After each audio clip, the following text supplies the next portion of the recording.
পশ্চিম এশিয়াতে আবার যুদ্ধের দামামা। সাম্প্রতিক ইরান ড্রোন এবং ক্ষেপণাস্ত্র দিয়ে ইসরায়েলের উপর আক্রমণ চালিয়েছে। বিশ্ব দুভাগে বিভক্ত হতে চলেছে। আমরা জানি নর্থ আটলান্টিক ট্রিটি অর্গানাইজেশন বা নেটোর দেশগুলি মূলত মার্কিন যুক্তরাষ্ট্র, ফ্রান্স, ব্রিটেন ইতিমধ্যে ইসরায়েলের পাশে দাঁড়িয়েছে। বেশ কিছু মুসলিম রাষ্ট্র আবার ইরানের পক্ষে দাঁড়িয়েছে। এমতো অবস্থায় যেটা চিন্তার বিষয় যে এই যুদ্ধ যদি এসকেলেট করে তার কিন্তু একটা সুদূর প্রসারী প্রভাব আন্তর্জাতিক অর্থনীতিতেও পড়তে পারে। এবার আমি আসি ভারতের স্টান্স।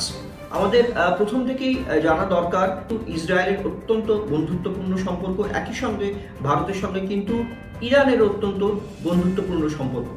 ঠিক তারই প্রেক্ষাপটে কিন্তু আমাদের বিদেশ মন্ত্রক থেকে যে স্টেটমেন্ট দেওয়া হয়েছে যে ভারত